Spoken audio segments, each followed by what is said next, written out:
Bismillahirrahmanirrahim. Assalamualaikum warahmatullahi wabarakatuh. Bismillahirrahmanirrahim. Assalamualaikum warahmatullahi wabarakatuh. Assalamualaikum warahmatullahi wabarakatuh. Alhamdulillah wassalatu wassalamu ala Rasulillah Muhammad bin Abdullah sallallahu alaihi wasallam. Alhamdulillah wa barakatuh. Allahumma salli ala Muhammadin sallallahu alaihi wasallam. Wa barik ala Muhammadin sallallahu alaihi wasallam. Wa ala Muhammadin sallallahu alaihi wasallam. Wa shukran wa ayyuhal rabbil alamin. بحق محمد صلى الله عليه وسلم. قال الله تعالى في محكم كتابه أعوذ بالله السميع العليم من الشيطان الرجيم بسم الله الرحمن الرحيم إنا نحن نحيي الموتى ونكتب ما قدموا وآثارهم وكل شيء أحصيناه في إمام مبين. صدق الله وصدق رسوله الكريم ونفعل ذلك من الشاهدين والشاكرين والحمد لله رب العالمين. Makaramun para masyayikh, para tuan guru yang mulia, yang hormati seluruh pengurus pesantren Darul Hadis di Nangka, yang muliakan seluruh alumni pesantren Darul Hadis di Nangka dari awal angkatan sampai akhir, sampai tahun ini yang menjadi alumni pesantren Darul Hadis di Nangka yang membanggakan yang mulia dan terhormati. Mari kita sama-sama mengucapkan kalimat doa, kalimat tarjim salawat sebagai tradisi ulama dan minal a'idin al-barizin al-maqbulin minal a'idin al-barizin al-maqbulin minal a'idin al-barizin al-maqbulin minal a'idin al-barizin al-maqbulin. Semoga kita menjadi hamba Allah yang kembali suci, suci lahir batin, suci dari segala noda dan dosa. Kemudian Allah menjadikan kita menjadi hamba Allah yang beruntung, bahagia hidup dunia dan akhirat, yang diterima segala amal ibadah kita yang telah kita laksanakan maupun yang belum kita laksanakan. Mudah-mudahan kebenaran amal kita menghadap kepada Allah Subhanahu wa Ta'ala. Amin ya rabbal alamin. Bapak Ibu saudara-saudara yang Allah izinkan yang menyampaikan 10 menit tentang makna ayat yang saya bacakan tadi. Surah Yasin ayat 12. Inna nahnu nuhyil mauta. Sesungguhnya kami Allah SWT nuhyil mauta, menghidupkan orang-orang yang telah meninggal dunia. Wanaktubu, dan kami mencatat apa yang mereka telah rintis, apa yang mereka telah lakukan, apa yang mereka telah perbuat. Wanaktubu maqaddam wa atharahum, sekaligus juga kami abadikan tanpa tilas bekas-bekas perjuangan mereka. Wa kullu syai'in, dan segala kullu syai'in ahsaynahu, segala sesuatu kami hitung, kami inventarisir, kami kalkulasi fi imamin mubin, yang semuanya tersimpan dalam sebuah ketetapan yang sangat nyata, yaitu Lauhul Mahfuz. Ada 4 hal yang terkandung di dalam ayat ini. Yang pertama, Allah mendeklarasikan diri sebagai zat yang muhyi wa mumit.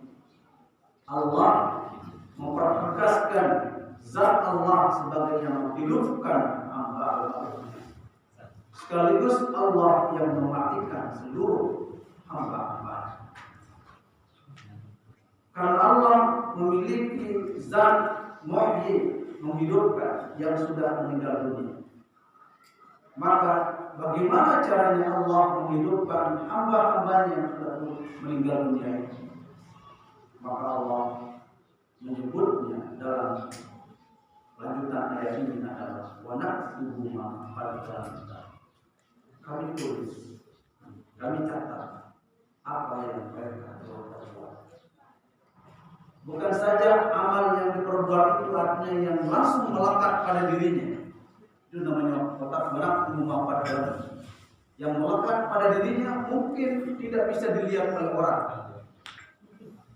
Ilmunya begitu wafat oleh ilmu, maka hilanglah ilmu itu sesuai dengan ilmu yang dimiliki oleh orang tersebut secara zahir, atau hilang harta benda yang dia pernah pergunakan seiring dengan orang yang punya harta. Bisa jadi ini tidak akan pernah dikenal oleh orang. Kenapa? Karena tidak ada tapak bilas dan jejaknya. Tapi Allah mengabadikan. Wa naktubu atsarahum. Tapi kami tetap menulis, mengabadikan sejarah-sejarah artefak yang menjadi peninggalan mereka orang yang meninggal. Wa kullu syai'in, segala sesuatu ahsayna, kami simpan, kami hitung, kami inventarisasikan semuanya di Lauhul Mahfuz. Makna ayat ini adalah sangat dalam. Kita sekarang berada pada asarahum, berada pada posisi asar. Kita berada pada posisi asar gara-gara asarul ulum, pengaruh ilmu yang kita dapat dari pendiri pondok pesantren.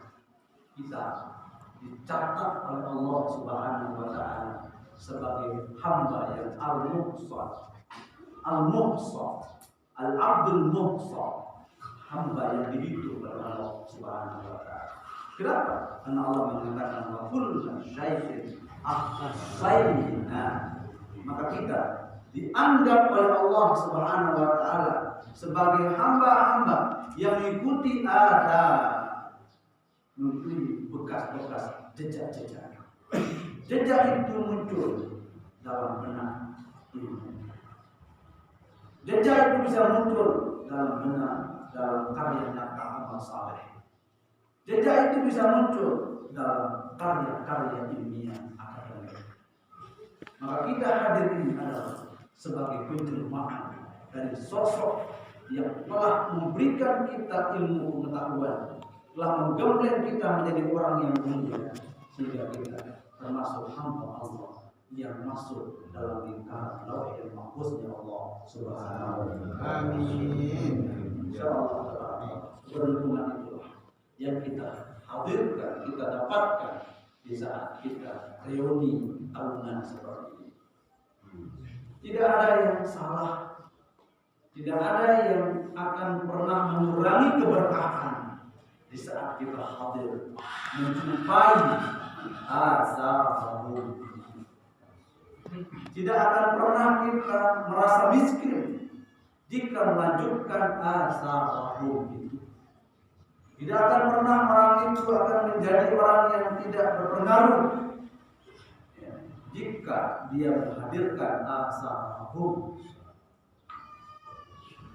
Bahwa kita semuanya ini adalah azab, bagian yang akan menjadi monumen yang berjalan di tengah-tengah masyarakat.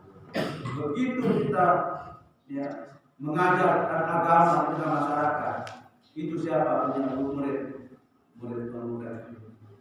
Itu siapa punya murid Tuan Guru Darwin.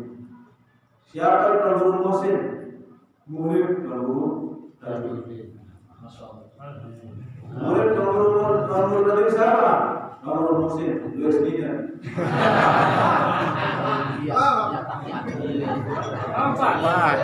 Siapa yang ahli punya kopi kaya? Itu bagian dari asa.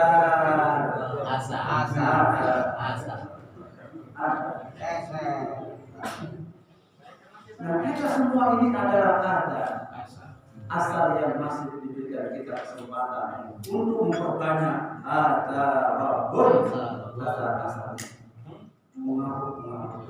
yang memberikan dampak positif terhadap perkembangan agama nusa dan bangsa. Para alumni yang berada, reuni akbar Pondok Pesantren Darul Nadin Nahdlatul adalah bagian dari cara kita mempertahankan azan. Bagian dari cara kita mempertahankan azan. Dalam upaya itu, mari coba kita mengkaji azan. Azan al-qauliyah, azan al-ilmiyah, azan al-fi'liyah. Ada bekas yang masih sifatnya ucapan. Ada masih bekas keberkahan itu yang sifatnya perbuatan. Ada asar yang sifatnya ilmiah, ilmu pengetahuan. Maka ada satu karya monumental Al-Maqrulah ini dalam Nurul Rajulin Ahmad yang menggabungkan tiga asar itu sekaligus. Asar fi'liyah, asar qauliyah, dan asar ilmiah. Termasuk dia di dalam karya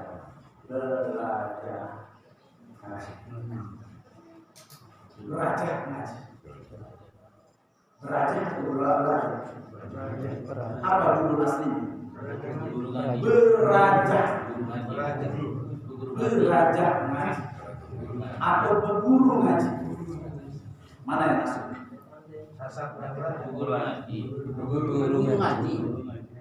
Guru ngaji. Di nomen sejarah keilmuan ditulis berguru ngaji. Yang termaktub dia di dalam dokumen sejarah keilmuan adalah lagu berguru ngaji. Kemudian akhir-akhir ini ditulis menjadi belajar ngaji. Belajar ngaji. Tapi menghilangkan sejarah. Tapi sesungguhnya yang paling kuat adalah berguru ngaji. Belajar di mesa. Murid ke guru. Belajar mesa. Belajar mesa. Dokumen otentiknya berbunyi berguru. Berarti ada murid, tidak ada guru. Mau belajar ngaji bisa jadi setan. Tapi kalau berguru ngaji pasti ngaji di hadapan guru. Itu filosofisnya kenapa beliau memberikan nama berguru ngaji. Ini harus kita luruskan sejarahnya. Karena banyak di buku-buku itu tertulis belajar ngaji, belajar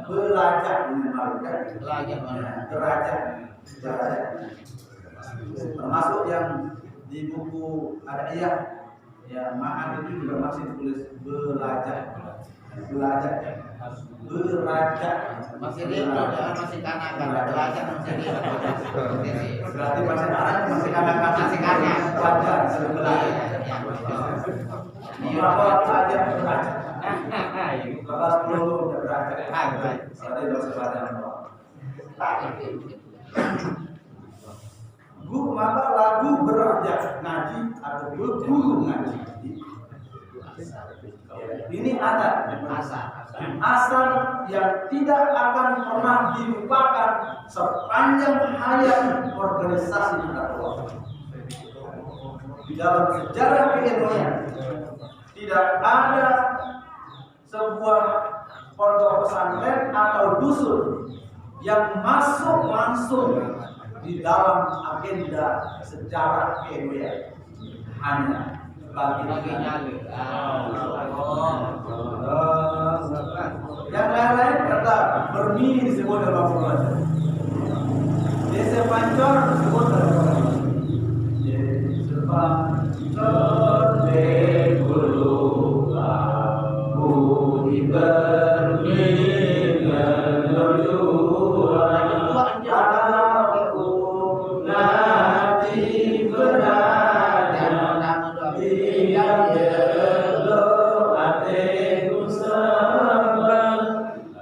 itu disebut oleh Maulana saya secara langsung dalam agenda perjuangan keilmuan. Maka Maulana saya mentakrir lagu ini sebagai lagu perjuangan Nahdlatul Ulama. Maka itu disebut ada dusun terpencil namanya Babin. Maka dia akan terkenang dalam abadi keilmuan sepanjang hayat. Kenapa? Karena keikhlasan penyusun dari lagu. Keikhlasan sang pendiri pondok pesantren Darul Nadim.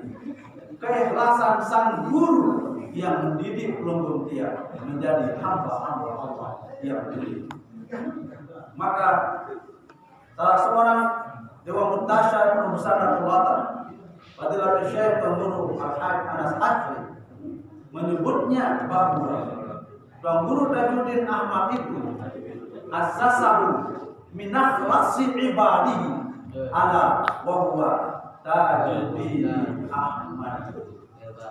Itu karya Fadilatul Syekh Penguru Anas Asri yang mendeklarasikan bahwa Tuan Tajuddin adalah min akhlasi ibadihi, di antara hamba-hamba Allah yang paling ikhlas mengajarkan ilmu agama, ilmu pengetahuan kepada murid-murid. Siapa kira sosok Tuan Guru Khairul Rifai bisa menjadi seorang yang faqih, alim, tasawuf? Hanya diajarkan alif bengkok oleh beliau. Kamu adil. Siapa yang mengira semuanya itu adalah sosok-sosok alumni-alumni yang berangkat dari kebeningan hati sang pengajar rohani kita. Ini dia Allah. Beberapa berinteraksi sama beliau sepanjang ya. Beliau memberikan pelajaran keagamaan di tempatnya. Semua keluarga besar kita di sini, semua itu berangkat dari minah lasi ibadi di antara Allah Subhanahu wa taala. Guru sana sampai begitu rambutnya. Pengawas. Dia menjadi pengawas. Dia doang ngawasi nanti. Dia doang pengawas. Dia doang ngawasi. Pengawas sekaligus pengawas. Paling lucu ada yang Idul Fitri pakai koprok.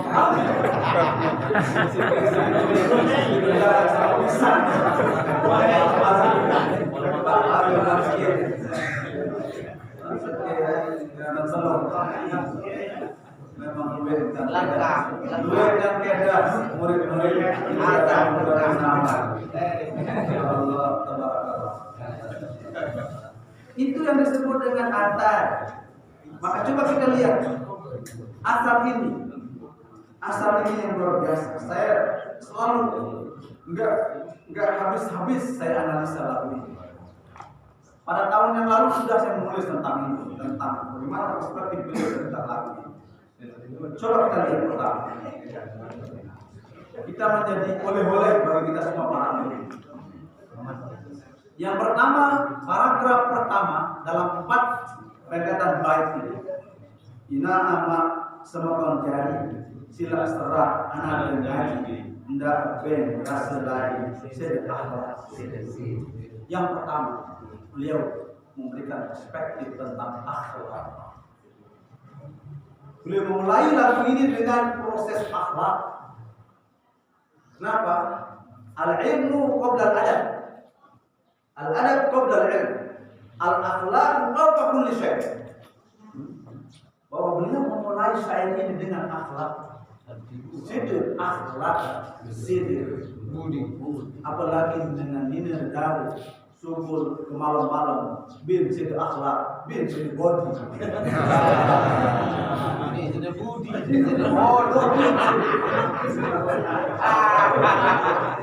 Cocok kan dia sudah akhlak, dia sudah budi. Dia sudah budi.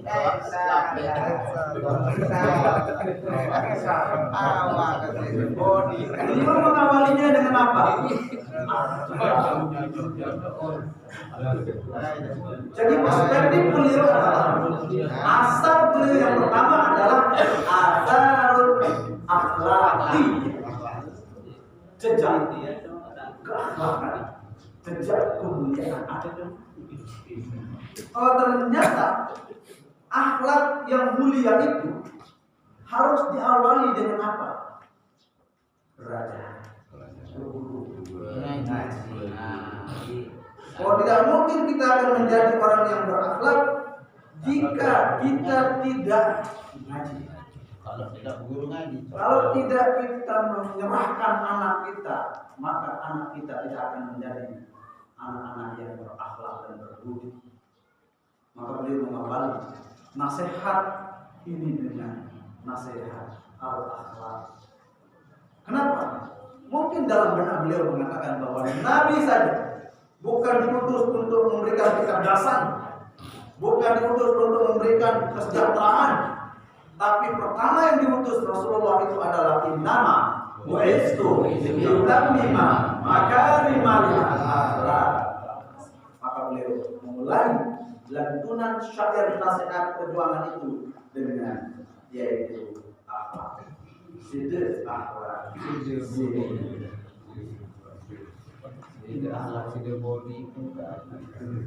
Kenapa? Karena representasi orang yang mulia itu adalah akhlak.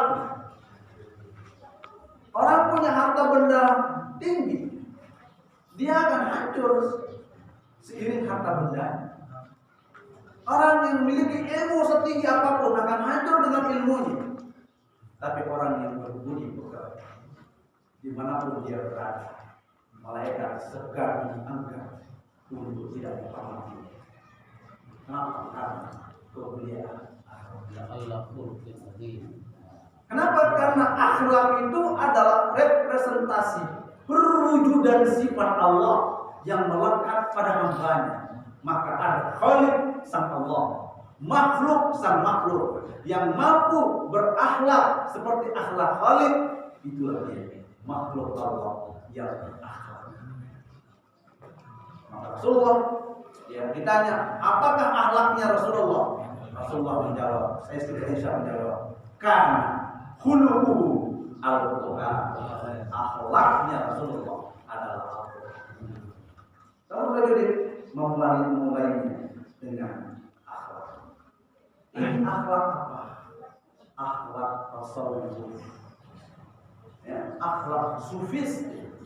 Karena akhlak itu ada akhlak falsafi, ada akhlak yang sifatnya filosofis. Kenapa?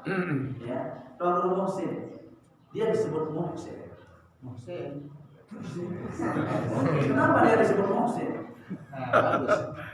Karena dia mampu bisa berbagi. Bisa berbagi. Bisa berbagi. Semua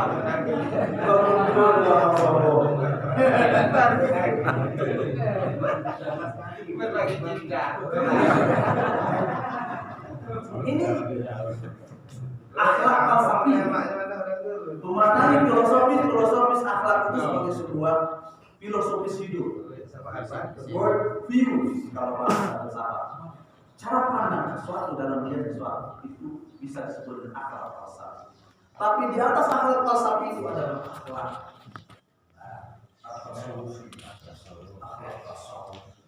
Dan inilah yang paling tinggi. Apa sebabnya? Karena beliau menggandengkan antara akhlak dan budi. Kalau saja beliau katakan sekedar akhlak saja misalnya, sekedar akhlak, tapi beliau lanjutkan sekedar budi. Penggabungan antara akhlak yang nyata dengan budi pekerti yang inside, yang tidak terlihat oleh pandangan mata, itu maknanya budi.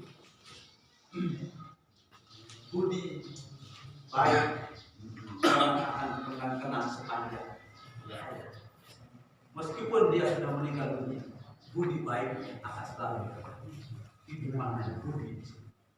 Sungguh sangat tinggi banget dalam ini. Pantasan kalau manusia mengatakan memasukkan lagu ini di dalam karya besar organisasi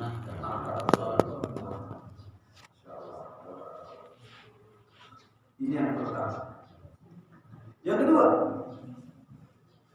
pada belajar ilmu fikih ada tahu hukum agama, tidak marah dengan ilmu, namun dengan ini maknanya pendekatan yuridis formal syariah. Bahwa kita beragama tidak lepas dari syariah. Maka beliau menekankan syariahnya itu adalah aspek fikih. Maka Allah memberikan penjelasan kepada kita, jangan sekali-kali Anda mati kecuali Anda menjalankan syariah. Wala tamutunna illa wa antum muslimun. Itu derajat paling rendah itu. Jangan anggap ini derajat paling tinggi. Enggak. Illa wa antum muslimun itu adalah derajat paling rendah kita menghadap Allah Subhanahu wa taala. Tapi meskipun derajat paling rendahnya susah banget. Berat. Sulit. Apalagi mau derajat yang kedua. Wala tamutunna illa wa antum mu'minun. Apalagi derajat yang ketiga. Wala tamutunna illa wa antum muhsinun.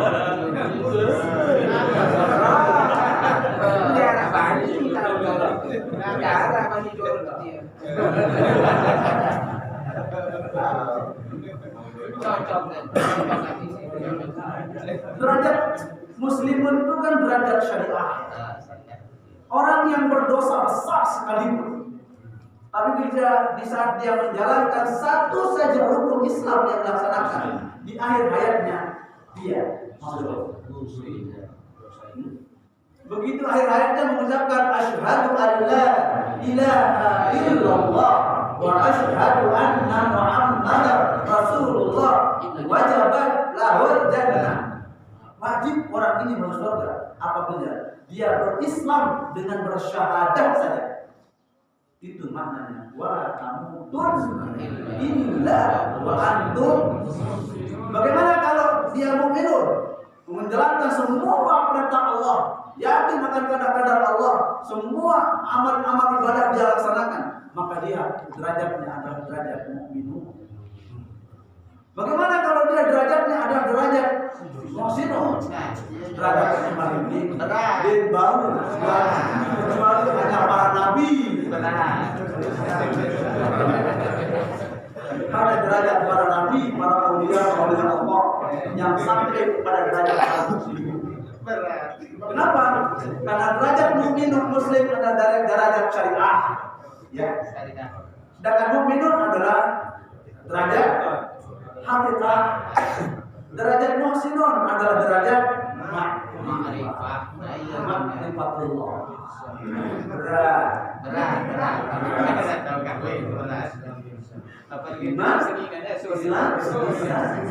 Yang kita diperintah Allah meninggal dunia itu paling minimalnya adalah derajat syariah, derajat Islam.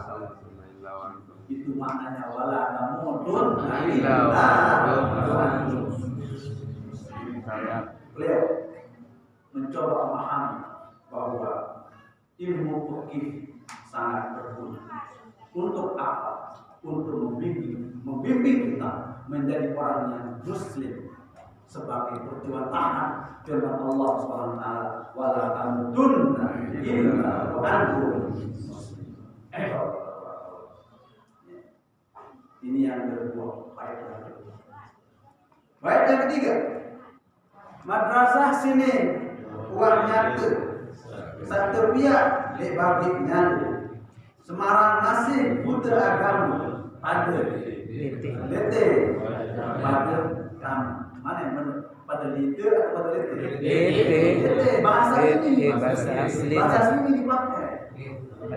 Kenapa? Karena lisanul syiah dengan bahasa pengarangnya.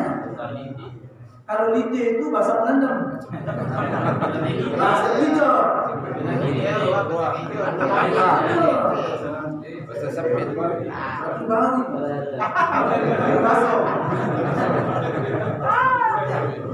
Maka gunakan bahasa penulisnya.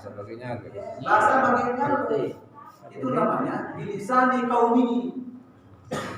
Al-Quran karena memang bahasanya Rasulullah, maka Al-Quran dengan bahasa Arab. Coba ya, Nabi itu dari pijul.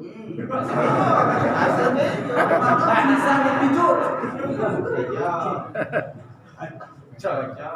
Bahasa yang benar adalah gunakan bahasa penutur penulisnya. Maka dalam banyak naskah itu banyak yang kurang tepat, kurang keliru, kurang bagus. Hanya di sini tulis pada kamu secara kronologis morbom bahasa kultur benar kultur penulisnya pengarang. Maka yang benar adalah pada coba kita baca bait ini. Madrasah Madrasah seni. Madrasah seni. Kalau sini mancor. Seni. Madrasah seni uangnya setepian dibaginya Semarang masih budak agama pada liti pada lama masih budak agama pada liti pada kamu harus ya bahasa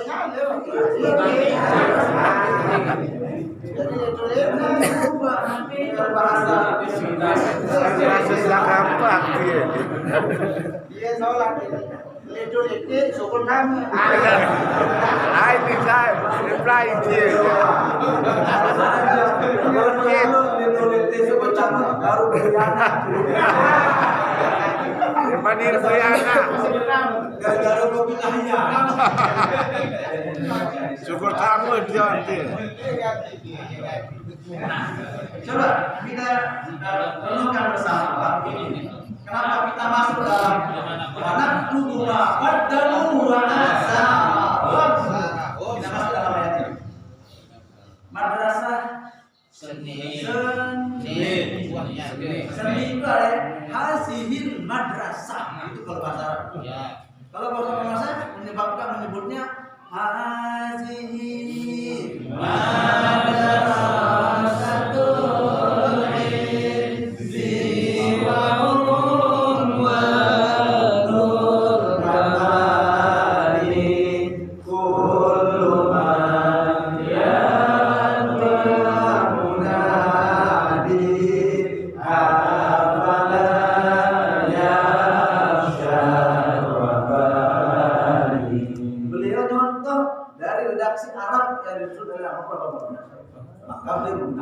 madrasah seni. Ay hazihil madrasah. Bukan seni itu bukan seninya maksudnya.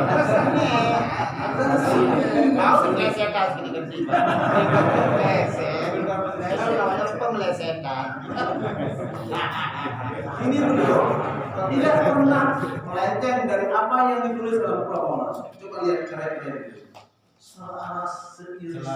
Selaras dengan apa yang ditulis dalam Al-Quran. Madrasah seni. Wah. Enggak. Wah atau wah. Wah. Wah. Ini wah. Ini wah. Wah dari ini wah. Wah pakai w. Madrasah seni. Wah. Padahal apa masalah itu? Karena wah. Wah. Español. Wah. Wat. Wah. Bahasa itu aja wat. Wat. Sakit jahil. Sakit ya. Wat. Wat. Wat. Oh, kita kasih.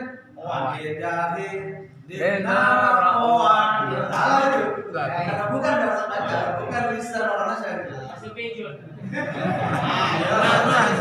Sama-sama aja pejun doang. Langsung belajar uang nih. Itu bahasa. Uang berubah. Jadi wah nyatu. Mungkin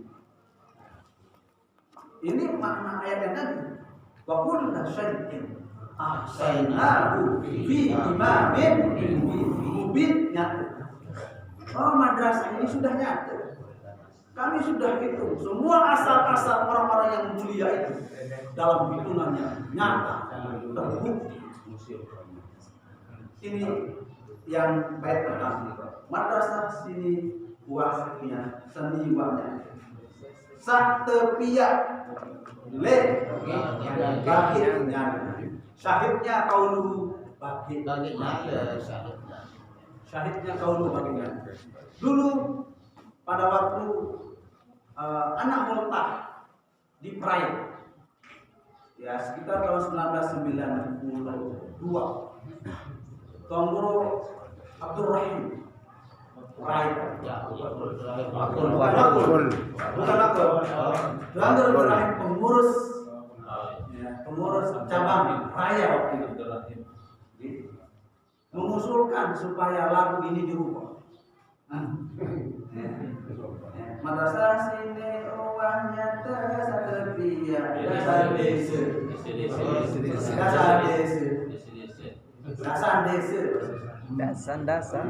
Madrasah sini uangnya tersedia dasar desa. Apa kata manusia? Apa kata manusia? Anda tidak tahu sejarah. Dia akan berubah karya dengan maksudnya supaya mengena semua. Termasuk sana tidak ada berubahnya di Iya. Diganggu. Dulu saja Bapak Indonesia dekano rubah baginya saja diusulkan untuk dirubah. Saya